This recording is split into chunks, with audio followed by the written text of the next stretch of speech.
Good afternoon, everybody. My name is Crystal, and welcome to my YouTube. I've been at home most of the day, apart from taking Max out for a walk this morning because it's now hotter. So I'm taking Max out earlier and I'm taking him out later. Alexa, what's the time, please? It's 5:48 p.m.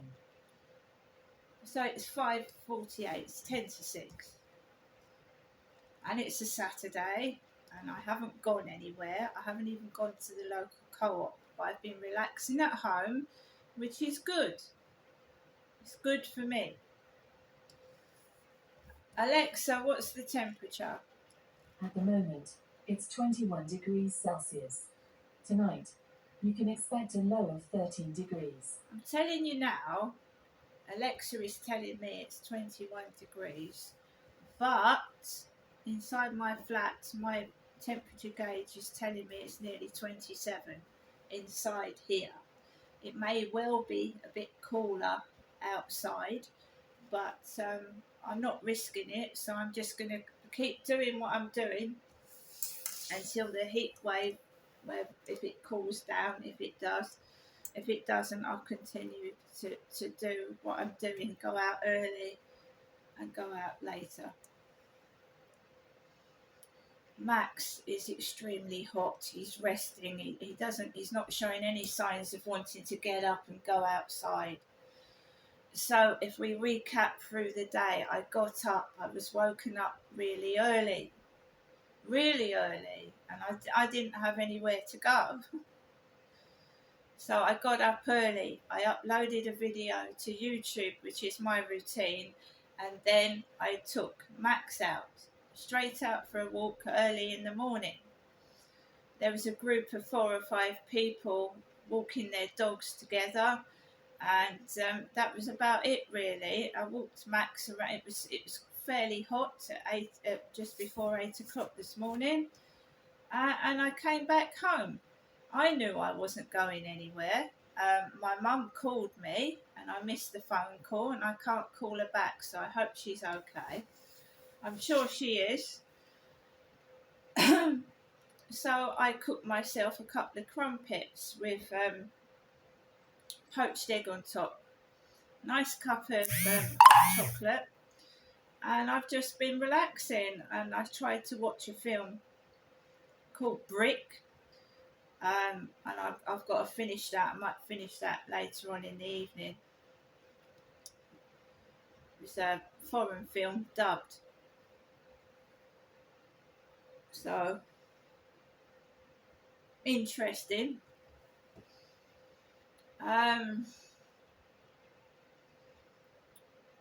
Then I went downstairs to check the mailbox. Nothing in the mail. I haven't had any mail posts for a week. But I need to. I just wanted to get exercise, so I wanted to go downstairs just to stretch my legs and get myself out of the front door. I'd already done that this morning, so that's fair enough.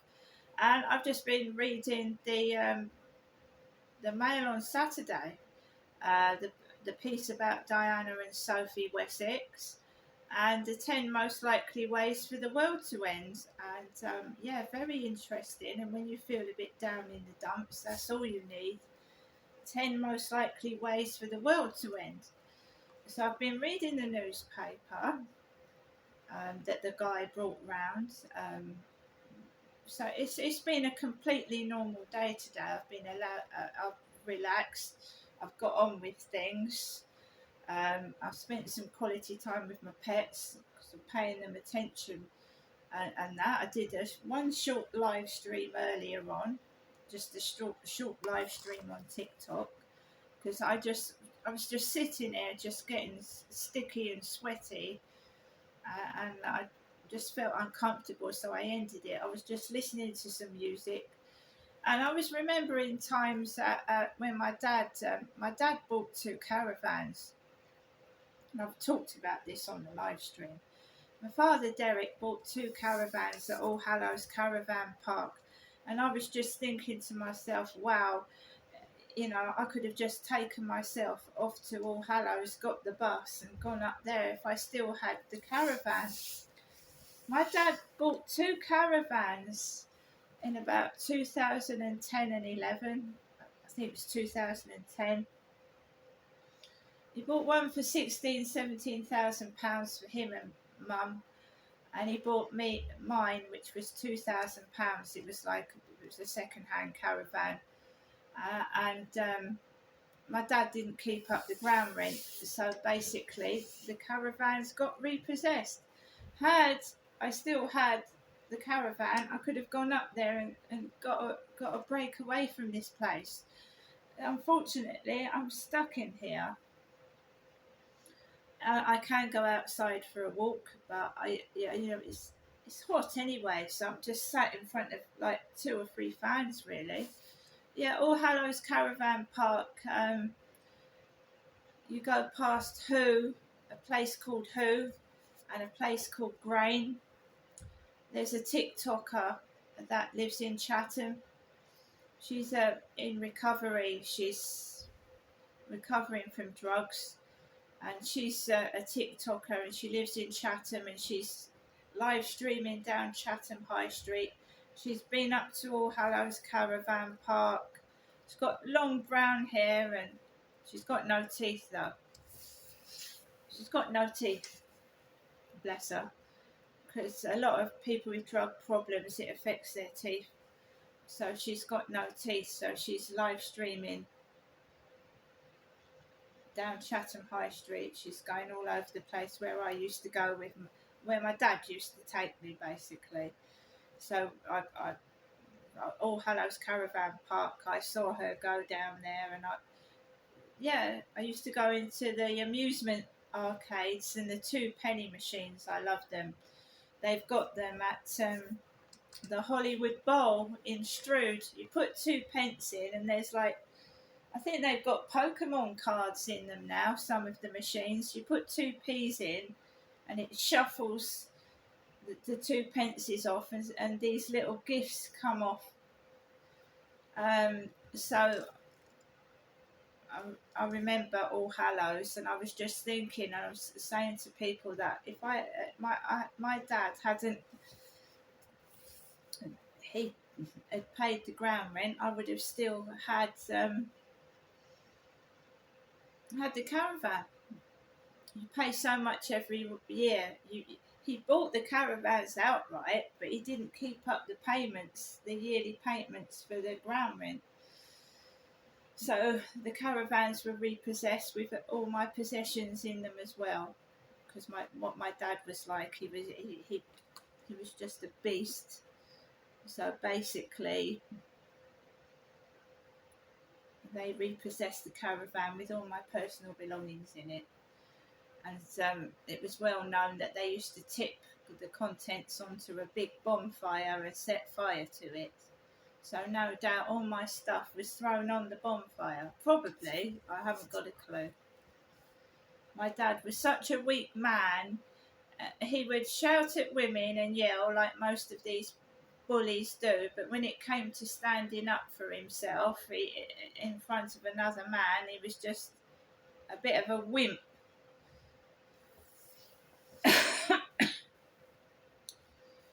So that's what I was remembering on the live stream. I did a live stream. I got too hot, stopped doing that, and then I made myself another drink, and it's just like you're on your own, and you're just like, what am I going to do now? What shall I do now? Because my family's all over the country. I've got family right across the other side of England. My mum is quite happy on her own. She doesn't like me going up there anymore. She's quite happy by herself. So I really actually hardly see anyone anymore. I get the odd WhatsApp calls and messages via WhatsApp, but I don't actually really see many people. And I'm fine though. I'm finding things to do on my own. I'm quite happy. I've got my balloons to blow up, and I've got my books to read, and I've got my films to watch. I'm not complaining or anything like that. I'm just saying life is a bit dull at the moment. Alexa, LBC Radio. LBC London from Global Play. Get more from your smart speaker by linking to your Global Player account. You'll then be able to catch up on your favourite shows on your smart speaker. Just say, ask Global Player to link my account. That gave a speech to both houses of Parliament. You could bet your bottom dollar there would be people there protesting in some way, disrupting the speech. Similarly, if he was exposed to big crowds in central London, do we think people would be out there waving stars and striped flags? Maybe some people would, but the vast majority suspect would be out there to make life as uncomfortable as possible for Donald Trump. So I think they're trying to find a way around this to make it as much of a statement as they possibly can, without making it look totally sort of tokenistic. George Parker, thank you very much indeed. Let me just read this to finish. It says, please keep me anonymous. I'm coming up to 33 from a northern town, mostly white, mostly right wing. Looking back now, I would have considered myself racist at 15 to 18. I really am ashamed. I think it was about ignorance, lack of education, not mixing enough with different cultures. After meeting different people from different backgrounds to myself, I would consider myself to be fully changed. We are all human. If you missed any of today's show, you can listen back or catch up on the Global Player, the new LBC app, where you can read and watch the latest from LBC. Put your news categories in the order you want, pause, rewind live radio, and listen to a range of podcasts. Download the official LBC app for free from our app store now, coming up at 9 on LBC.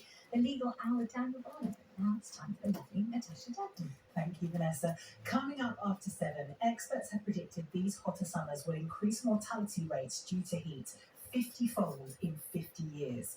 Not everyone can afford air conditioning, or not everyone has a garden. Some people have to work outside. Is heat inequality a national emergency? But first, as you've been hearing in the news headlines, Unite the Union have voted to suspend Angela Rayner following what they have described as her inadequate response to the bin workers' strike in Birmingham this year. Unite have also voted to re-examine their relationship with the Labour Party. What does this mean for the future of unions and Labour? And with the BMA voting through another strike for resident doctors, are unions losing the support of the public? On your radio, on the LBC app, and Play LBC. leading Britain's conversation. This is LBC. From Global's newsroom at 6 o'clock. 42 people have been arrested following the latest protest against Palestine Action being designated a terror group. All but one of them are being questioned on suspicion of showing support for a prescribed organisation. Dozens of others were taken into custody at a similar demonstration last week. LBC's Benji Quire was at the protest in central London. The Metropolitan Police put out a reminder earlier that Palestine Action is now prescribed by the UK government, and it's therefore a criminal offence to express support for it. As we saw last week, the Met statement reads, those who do breach the law will face action. Labour's been accused of abandoning working class communities after Unite suspended the Deputy Prime Minister's membership. A source close to Angela Rayner claimed she quit Unite some months ago. Ashok Kumar is a professor of political economy at Birkbeck University and told LBC News he thinks Labour's response to the union's move has been questionable. Response by Labour and by Angela Rayner's office has been, well, she's not a member of the union anyways, which is funny because she's been saying she's a member of the union at every single speech that towards trade unions and others. So it's just sort of not the response you want to give if you're trying to bring in the unions and ensure that they don't disaffiliate. Donald Trump has told the European Union that he's introducing a 30% tariff on goods from the EU from August the 1st. The American president says he's also introducing a 30% tariff on Mexican goods. The UK government says it welcomes a preliminary report into the Air India crash last month, which left 52 British people dead.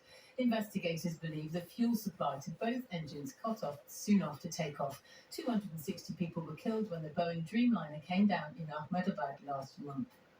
Iga Swiatek has won her first singles title at Wimbledon. She thrashed American Amanda Anisimova in straight sets, 6-love, 6-love. Only the second time a female player has won every game at any Grand Slam final. Scotland, Wales and Northern Ireland have recorded their hottest day of the year so far. as the third heat wave of the summer continues. Temperatures have passed 30 degrees in all three nations as well as England. LBC weather, clear skies in the west overnight and feeling very muggy here in towns and cities. Low cloud over the North Sea, spreading inland across eastern England and Scotland. Lows of 15 degrees. From Global's newsroom for LBC, I'm Rachel Wright. This is LBC from Global, leading Britain's conversation with Natasha Devon.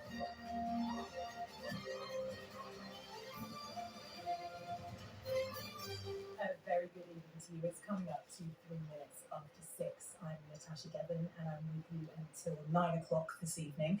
And for the first hour of the show, I wanted to talk to you about the stories that have been in the headlines this week about unions and some of the activities within unions, and whether that has changed your opinion either of the unions themselves or indeed of our government.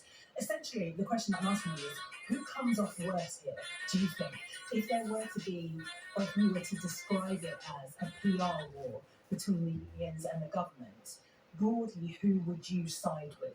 That's the question that I'm asking you. 0345 6060 973 is the number to call if you have an immediate answer to that question. You can also text me on 84850 or send a comment to LBC via your Alexa. As you have been hearing in the news headlines, Unite the Union have voted to suspend Angela Rayner following what they have described as her inadequate response to the bin workers' strike in Birmingham this year. Sharon Graham, who is the General Secretary of Unite, gave an interview in which she said that Angela Rayner refused to get involved, and in doing so effectively aided and abetted the process of fire and rehire. Unite also accused Rayner of failing to turn up to a crucial meeting, and in response, the government spokesperson said the reason that Angela Rayner didn't go to that meeting was because she had to attend an urgent Prime Minister's statement at Parliament, which seems fair enough to me, and that she'd also done more than any other politician to prevent fire and rehire practices through her workers' rights bill, which, again, seems a perfectly fair and adequate response to that accusation. The New Statesman also reported that Rayner had resigned her membership of Unite several months ago anyway, meaning that she couldn't be suspended. Sharon Graham has been very strong on this. She has condemned Angela Rayner very strongly. She was speaking to my colleague Henry Riley this morning on Weekend Breakfast. Have a listen. You know what I would be saying if I was Labour this morning? How have you got their biggest union backer into this position? And of course, the Birmingham City Council dispute a microcosm of the whole. Why are they pitting pensioners against disabled people? What is going on? They must start thinking that they are in the wrong here. It's not everybody else. It's not because of this reason or that reason. It's because they are not being Labour. And this isn't Sharon Graham's first clash with the government. She actually refused to endorse the party manifesto and a Clause 5 gathering of the union leaders and party officials. She's repeatedly criticised Labour's policy of blocking new North Sea oil and gas licences, for diluting the New Deal on workers' rights, she believes, and for trying to scrap winter fuel. On the Unite the Union's website, they have said that they have voted to re-examine their relationship with Labour, which I think is hugely significant when you consider how closely intertwined unions have been with the Labour Party historically. There is, of course, a second union-related story in the papers this week, and that's the threatened resident doctors' strike, which has been organised by the BMA. Now, this is not like previous strikes of resident doctors. Used to be called junior doctors, but then everybody thought that they weren't qualified, so they've changed the name to resident doctors to make it more clear their area of expertise. And under the Tory government, of course, the Conservatives were refusing to get round the table with the organisations that represented those doctors. But when Streeting came in, he immediately gave them a 22.3% pay rise over 2 years when he became Health Secretary. And coincidentally, Health Secretary Wes Streeting was also on LBC this week. He spoke to my colleague Sheila Fogarty. Have a listen to what he had to say. There'll still be plenty of people listening who are waiting on a waiting list, who are struggling to get access to a GP or a dentist, and for whom their experience of the NHS falls far short of what I would want or the NHS would want. And that's why the threat of strike action by resident doctors is so concerning, because it risks plunging the progress we're making into reverse. And again, this strike that the BMA have voted to implement is different in a number of significant ways. First of all, 90% of those who voted in favour of the strike, but only 55% of those who were eligible to vote did vote. That's a much smaller percentage of that union who actually bothered to vote on this one. And we also have a YouGov poll which shows that only 39% of the British public support this strike. 48% are opposed, so nearly half of people are opposed to it. There's a really